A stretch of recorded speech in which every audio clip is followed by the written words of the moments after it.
കണ്ണ് പിന്തുടരും. ഊഹ അങ്ങടാവും വെച്ചാൽ അങ്ങടാവും കണ്ടു, ഊഹ ഇങ്ങട്ടാവും വെച്ചാൽ അങ്ങട്ടാവും കണ്ടു. സ്വർഗമാണെങ്കിൽ മുമ്പിലാവും കണ്ടുണ്ട്. ഇനി ഇതൊന്നും പരീക്ഷിക്കരുതില്ല. മരിച്ചടക്കുമ്പോഴേ അയാൾക്ക് വേണ്ടി ചെയ്യേണ്ടതിന് പകരം കണ്ണ് മേലോട്ടാണെന്ന് റബ്ബയാ എന്റെ കാര്യം കേട്ടപ്പോ അങ്ങനെ ഒന്ന് ചിന്തിച്ചു പോയത്.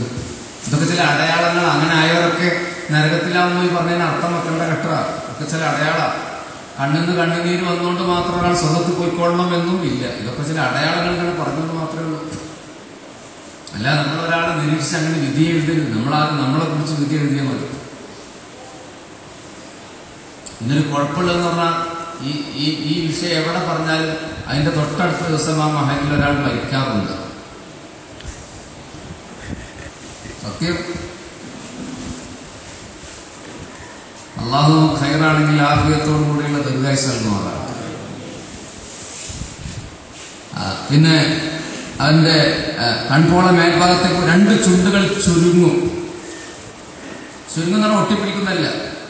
വലിയ ചുണ്ടുള്ള ആളുടെ ചുണ്ടാണെങ്കിൽ ചുരുങ്ങി ഇങ്ങനെ പരന്നു നിൽക്കും. ചുരുങ്ങിയിട്ട് ഇങ്ങനെ നിവർന്നു നിൽക്കും. മനസ്സിലായോ? പറഞ്ഞ മനസ്സിലായോ? നേരത്തെ കൂടി നിൽക്കുമെന്ന് പറഞ്ഞാൽ ചുരുങ്ങെന്ന് പറഞ്ഞാൽ ഇങ്ങനെ ചുരുങ്ങും. ചുളിവുകൾ വീണിട്ടുണ്ടാവും. അവന്റെ നാവിൽ വെള്ളം വറ്റിയതായി കാണാം. അവന്റെ നാവ് അതിന്റെ അടിയിലേക്ക് വലിഞ്ഞു പോയതായി കാണാം. നാവ് വായ പൊളിച്ചോക്കല്ലേ? നീ പൊളിച്ചോക്കാൻ നോക്കണ്ട. നാവ് ഇവിടെ ഉണ്ടാവില്ല, അവന്റെ അടിയിലേക്ക് അങ്ങ് ഇറങ്ങിപ്പോയിട്ടുണ്ടാകും. പടച്ചവനെ ഞങ്ങൾക്ക് റാഹത്തുള്ള മരണം നൽകണേ അല്ലാഹ്. നോക്കൂ മുഅ്മിനീൻ, ഒരു മനുഷ്യൻ നിസ്സഹായനായി പോകുന്ന ഒരു മുഹൂർത്തമല്ലേ അത്? ഏതാളാണെങ്കിലും, ഏത് ബിസിനസ് മാഗ്നറ്റോ, ഏത് പണ്ഡിതനോ, ഏത് പണക്കാരനോ, ഏത് സാധാരണക്കാരനോ, ഒന്നും ഒരാൾക്ക് ചെയ്യാൻ പറ്റാത്തൊരു മുഹൂർത്തമല്ലേ അത്? ഏത് പ്രതാപവും അസ്തമിച്ചു പോകുന്ന ഒരു കണ്ടീഷനല്ലേ അത്? ഒരു സമയമല്ലേ അത്? അപ്പൊ അല്ലാഹു സ്വീകരിക്കില്ല. അതിനുശേഷം അവന്റെ അവയവങ്ങളിൽ നിന്നുള്ള ഓരോന്നും ക്രമേണ മരിച്ചുകൊണ്ടിരിക്കും. ആദ്യമായി അവന്റെ 2 കാൽപാദങ്ങൾ തണുത്തതായിത്തീരും. പിന്നെ കണങ്കാൽ, പിന്നെ ഓരോ അവയവങ്ങളും ഒരു വേദനയ്ക്ക് ശേഷം മറ്റൊരു വേദന. അങ്ങനെയാണ്. ഒരു വിഷമത്തിന് ശേഷം മറ്റൊരു വിഷമം. അങ്ങനെയാണ്. അങ്ങനെ റൂഹ് തൊണ്ടക്കുഴിയിലെത്തുമ്പോ അപ്പോൾ ദുനിയാവിലേക്കും അതിന്റെ ആളുകളിലേക്കും നോട്ടം പോകും. പൊന്നു ഹബീബീങ്ങളെ, റൂഹ് തൊണ്ടക്കുഴിയിലെത്തിയാൽ തന്നെ കണ്ണിങ്ങനെ കുടുംബക്കാരിലേക്ക് പോകും, അവന്റെ സമ്പത്തിലേക്ക് പോകും. എന്താണ് ആ നോട്ടത്തിന്റെ അർത്ഥമെന്നറിയോ? 2 എണ്ണമാണെന്ന് മഹാന്മാര് പറഞ്ഞിട്ടുണ്ട്. ഒന്ന്, കുടുംബക്കാരെ എന്നെ ഒന്ന് രക്ഷിക്കാൻ പറ്റുമോ? ഈ വിപത്തിൽ നിന്ന് എന്നെ ഒന്ന് രക്ഷപ്പെടുത്തുമോ? അവരനങ്ങാതെ നിൽക്കുന്നത് കണ്ടാ പിന്നെ മയ്യത്തിൽ ചിന്തിക്കുന്നത്, മരിക്കാൻ പോകുന്നവർ ചിന്തിക്കുന്നത്, എന്റെ പൊന്നു കുടുംബക്കാരെ, ഈ സമ്പത്തൊക്കെ വെറുതെയാണ് മോനെ, ഇതെനിക്കിപ്പോ ഒരു ഉപകാരം ചെയ്യുന്നില്ല പറയും. പിന്നെ ഇതാർക്കും ഉപകാരപ്പെടുക? പിന്നെ മക്കളെടുക്കും. ബാപ്പാന്റെ കാർ മകനോടിക്കും. ബാപ്പാന്റെ കമേഴ്സ്യൽ കോംപ്ലക്സ് മകന്റേതാകും. ബാപ്പാന്റെ പെരിഞ്ഞനത്തെ ബിൽഡിംഗ് മകന്റെയാകും. ബാപ്പ വേർപ്പൊഴുക്കി ഉണ്ടാക്കിയ ബിൽഡിംഗ് മകന്റെയാകും. വാപ്പാ, നമുക്ക് കൊണ്ടുപോകാൻ ഒരു മൊട്ടുസൂചി പോലുമില്ല.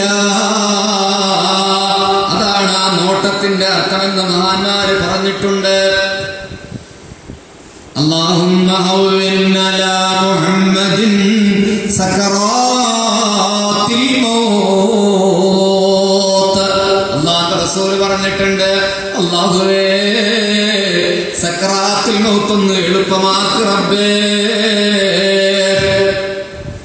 പുണ്യനബി മരണത്തിന്റെ മുമ്പും ജീവിതകാലത്ത് ഇടക്കിടക്ക് പറയുന്നൊരു ദുആയുണ്ട്. അല്ലാഹുമ്മ ഇന്നക തൗഹുദുർ റൂഹ മിൻ ബൈനിൽ അസബി വൽ ഖസബ് വൽ അനാമി അല്ലാഹുമ്മ ഫഅഇന്നി അലൽ മൗതി വഖവ്വിൻ അലയ്യ എന്ന് പ്രവാചകൻ എപ്പോഴും ദുആരക്കാറുണ്ട്. അല്ലാഹു നമ്മുടെ സക്രാത്തിന്റെ അവസ്ഥ, മരണത്തിന്റെ അവസ്ഥ കടുപ്പം കുറച്ച് തരുമാറാകട്ടെ. നിങ്ങൾ കണ്ടിരുന്നുവെങ്കിൽ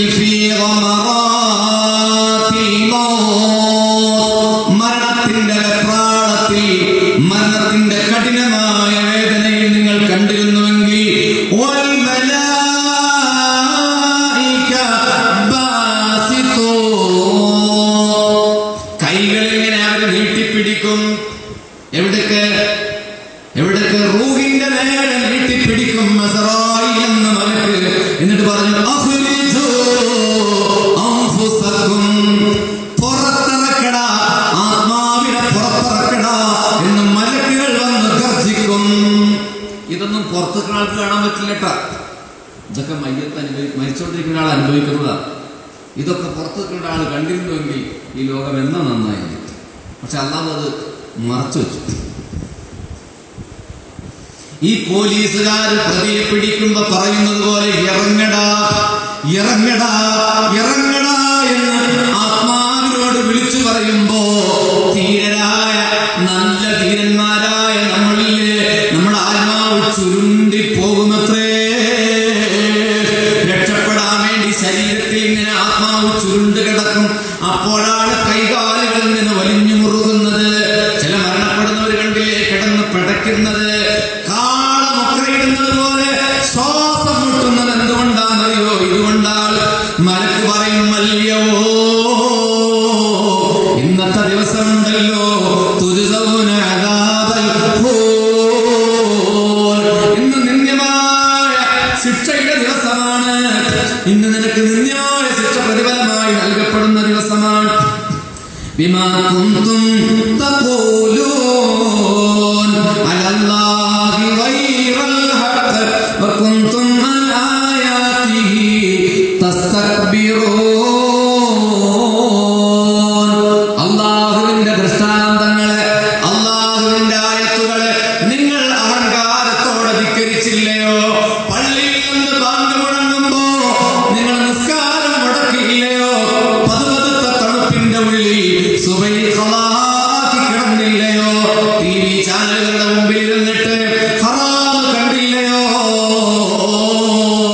അതുകൊണ്ട് ഇറങ്ങടാ എന്ന് മലക്ക് പറയും. കല്ലാ ഇദാ ബലഗതി തറാഖിയ വഖീല മൻ റാഖ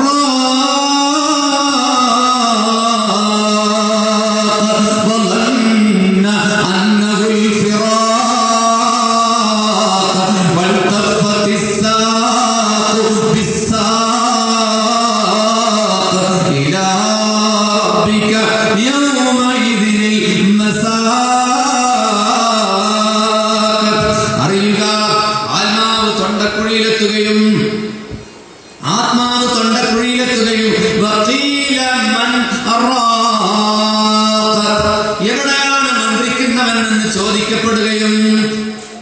ആളുകൾ ഡോക്ടറെ വിളിക്കണില്ലേ, എന്തൊക്കെയോ കുഴപ്പമുണ്ട്. ആളുകൾ നാലുപാടുമോടി.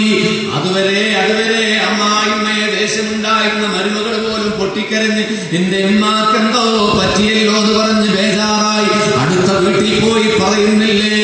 ആളുകൾ ഓടിക്കൂടി നോക്കുമ്പോ എന്താ കാണുന്നത്? കല്ലാ ഇദാ ബലഗതി തറാഖിയ വഖീല മൻ റാഖ വظن أنه الفراق. മനുഷ്യനൊക്കെ മനസ്സിലാകും ഞാൻ വിട്ടുപിരിയാൻ പോവുകയാണ്. ഇത് വിട പറയലിന്റെ മുഹൂർത്തമാണ്. ഇത് എല്ലാം ഉപേക്ഷിക്കുന്നതിന്റെ മുഹൂർത്തമാണ്. ഇത് തിരസ്കാരത്തിന്റെ മുഹൂർത്തമാണ്. ഇത് ലോകത്തോട് വിട പറയാൻ പോവുകയാണ്. ഇത് ബന്ധുമിത്രാദികളെ ഉപേക്ഷിക്കുന്ന മുഹൂർത്തമാണ്.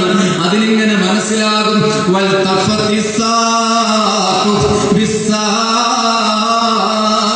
കണങ്കാലുകൾ ഇങ്ങനെ കൂട്ടിപ്പിരിക്കാൻ തുടങ്ങും. കണങ്കാലുകൾ ഇങ്ങനെ കോഴിയെ അറത്തിട്ടത് കണ്ടിട്ടില്ലേ? കോഴിയെ അറത്തിട്ടത് കണ്ടിട്ടില്ലേ? കൈകാലുകൾ ഇങ്ങനെ നീട്ടിയിട്ട് മരണവ്യക്തതയിൽ പിടക്കുന്നത് കണ്ടിട്ടില്ലേ? ഉദുഹിയത്തിന്റെ അറമൃഗം കിടന്ന് പിടക്കുന്നത് കണ്ടിട്ടില്ലേ? പോത്തിനറക്കുമ്പോ കൈകാലുകൾ ഇങ്ങനെ വലിച്ചു നീട്ടുന്നത് കണ്ടിട്ടില്ലേ? അല്ലാ അല്ലാ വൽതഫത്തി സാഖു ബിസ്സാഖ്, കണങ്കാലുകൾ കൂടിപ്പിണറുകയും ചെയ്ത ഇലാ റബ്ബിക യൗമഇദിനിൽ മസാഖ്, അന്ന് താങ്കളുടെ രക്ഷിതാവിങ്കലേക്കാണ് തൊളിച്ചു കൊണ്ടുപോകല്. ഉപ്പയെ വിട്ടുപിരിയുന്ന മക്കളെ കണ്ടോ? ഭർത്താവിനെ വിട്ടുപിരിയുന്ന ഭാര്യയെ കണ്ടോ? ഭാര്യയെ വിട്ടുപിരിയുന്ന ഭർത്താവിനെ കണ്ടോ? അതുവരെ വർത്തമാനം പറഞ്ഞവർ, അതുവരെ ചിരിതൂ അതുവരെ നമ്മളെ വിളിച്ചിരുന്നവർ ഒരു നിമിഷം കൊണ്ടെല്ലാം അവസാനിച്ചില്ലേ? ഇനി ആ ചുണ്ട് പിളരില്ല, ഇനി ആ ശബ്ദം മുടങ്ങില്ല.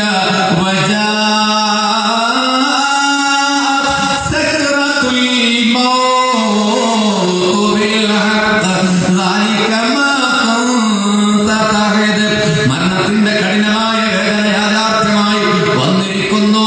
നീ ഏതൊന്നിൽ നിന്നാണോ ഒഴിഞ്ഞു മാറാൻ ശ്രമിച്ചത്, ഏതിനെയാണോ മറക്കാൻ ശ്രമിച്ചത്, ഏത് മരണത്തെയാണോ വെറുത്തുപോയത്? ഞാനൊന്നും ഇപ്പൊ മരിക്കില്ല, എന്റെ മുന്നിൽ 40-50 കൊല്ലം കിടക്കുന്നുണ്ടെന്ന് പറഞ്ഞ് കണക്ക് കൂട്ടിയില്ലേ? ലൈഫ് ഇൻഷുറൻസ് കോർപ്പറേഷനിലെ LIC 25 വർഷത്തിന് വേണ്ടിയിട്ട് നമ്മൾ എന്തിനാ ഇൻഷൂർ എടുക്കുന്നത്? നമുക്ക് ഉറപ്പാണ് 25 കൊല്ലത്തിന്റെ ഉള്ളിൽ ബഷീർ ഫൈസി മരിക്കൂല. അതുകൊണ്ടല്ലേ നമ്മൾ ഇൻഷൂർ ചെയ്യുന്നത്? 100 കൊല്ലത്തിന് ചേരുന്ന പരമവിട്ടികളില്ലേ ഹബീബികളെ? നമ്മുടെ കോൺസെപ്റ്റിൽ മരണമില്ല. അല്ലാഹുവിന്റെ റസൂല് പറയുകയാണ്, മുഹമ്മദ് ഭക്ഷണം കഴിച്ചിട്ടില്ല, ഒരു പിടി ഭക്ഷണം ഞാൻ കഴിച്ചിട്ടില്ല, ഒരു ലുഖ്മത്ത് ഭക്ഷണം ഞാൻ കയ്യിൽ പിടിച്ചിട്ടില്ല. അതെന്റെ തൊണ്ടയിൽ നിന്ന് ആമാശയത്തിലേക്ക് എത്തുന്നതിന് മുമ്പേ മുഹമ്മദ് മരണപ്പെടുമോ എന്ന് കരുതാതെ എന്റെ തൊണ്ടക്കുഴിയിലൂടെ ഒരു പിടി ഭക്ഷണം ഇറങ്ങിയിട്ടില്ലെന്ന് മുത്തായ നബി മുഹമ്മദ് മുസ്തഫ.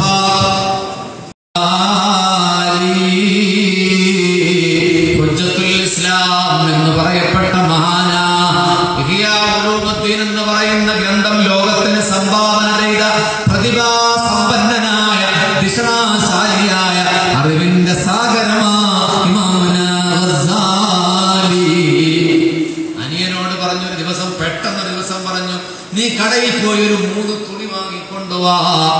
അനിയൻ ഇമാം അഹമ്മദ് എന്ന് പറയുന്ന ആളും മഹാനാണ്. തുണി വാങ്ങിക്കൊണ്ടുവന്നു. ഇമാം ഗസാലി വുളൂ ചെയ്തു. ഇമാം ഗസാലി 2 റക്അത്ത് നമസ്കരിച്ചു. എന്നിട്ട് തന്റെ കട്ടിലിൽ മലർന്നു കിടന്നു. എന്നിട്ട് തന്റെ ഗ്രന്ഥമില്ലേ ഇഹ്യാ ഉലൂമുദ്ദീൻ അത് തന്റെ നെഞ്ചത്ത് കയറ്റി വെച്ചു. ഖിബിലയിലേക്ക് മുഖം തിരിച്ച് മലർന്ന് കൈകാലുകൾ നേരെ വെച്ചു. എന്നിട്ട് ഈ 3 തുണികൾ കഴിയുന്നത് പോലെ മുകളിലേക്ക് ഇട്ടു. എന്നിട്ട് തലക്ക് താഴെ ചുരുട്ടി വെച്ചു. എന്നിട്ട് വീണ്ടും കൈകാലുകൾ നേരെ വെച്ചു. കുറച്ചു കഴിഞ്ഞപ്പോ അനുജൻ വന്നു. എന്താ കാക്ക നിങ്ങൾ ഇങ്ങനെ കിടക്കണത്? തട്ടി വിളിച്ചു, മിണ്ടുന്നില്ല. മുഖത്ത് തുണി മാറ്റി. 3 തുണി മാറ്റിയപ്പോ കിടന്ന് ചിരിക്കുകയാ ഇമാം ഗസാലി. അനിയൻ പറഞ്ഞു, എന്താ കാക്ക ചിരിക്കണത്? സ്വപ്നം കണ്ട് ചിരിക്കണോ? അപ്പോഴും മിണ്ടുന്നില്ല. അനുജൻ പിടിച്ചൊന്നിങ്ങനെ കുലുക്കിയപ്പോ ഇമാം ഗസാലിയുടെ പരിശുദ്ധമായ ജനാസ കിടന്ന് കുലുങ്ങി. അനിയന് മനസ്സിലായി തന്റെ ഇക്കാക്ക യാത്രയായി. ആരാ കൈകാലുകൾ നിവർത്തി വെച്ചത്? ആരാണ് മുഖം കിബിലക്ക് ചരിച്ച് കിടത്തിയത്? ആരാണ് ആ കണ്ണുകൾ അടച്ചു കൊടുത്തത്? ആരാണ് ആ ചുണ്ടുകൾ അടച്ചു കൊടുത്തത്? എല്ലാം സ്വയം ചെയ്തു, എല്ലാം തനിയെ ചെയ്തു. മരണത്തിന്റെ വേദനയിൽ, സക്കറാത്തിന്റെ ഹാലിൽ ഒരാളുടെ ചുണ്ടെങ്ങനെ ചിരിക്കാനാ? മർറൂഹ് കൊണ്ടുപോകുന്നത് കണ്ണിൽ നിന്നാണെങ്കിൽ കണ്ണെങ്ങനെ അടയാനാ? ഹബീബികളെ ആലോചിക്കണം. ഇന്നത്തെ സദസ്സ് പിരിഞ്ഞു പോയിട്ട് ഇന്ന് സന്ധ്യ വരെ നിങ്ങൾ ഇന്ന് ആലോചിക്കേണ്ട ഒരു കാര്യം പറഞ്ഞിട്ടാ ബഷീർ പിരിഞ്ഞു പോകുന്നത്. കണ്ണിൽ നിന്നാണത്രേ റൂഹ് അവസാനമായി പിരിഞ്ഞു പോവുക. കണ്ണിലൂടെയാണ്. അപ്പൊ റൂഹ് പോയാ പിന്നെ മയ്യത്തായില്ലേ? റൂഹ് പോയിട്ട് എങ്ങനെയാണ് കണ്ണ് തനിയെ അടയുന്നത്? മരിച്ചവരെങ്ങനെയാണ് കണ്ണ് തനിയെ അടക്കുന്നത്? ആലോചിക്കേണ്ടത്. കണ്ണിലൂടെ റൂഹ് അവസാനം. അപ്പൊ കണ്ണ് റൂഹ് പോയാൽ പിന്നെ എങ്ങനെയല്ലേ മയ്യത്ത് കിടക്കേണ്ടത്? പിന്നെ ആരാണ് അടക്കുന്നത്? മരിച്ചാൾ അടക്കുമോ? അതാ മുഅ്മിനിന്റെ ലക്ഷണം അതാണ്.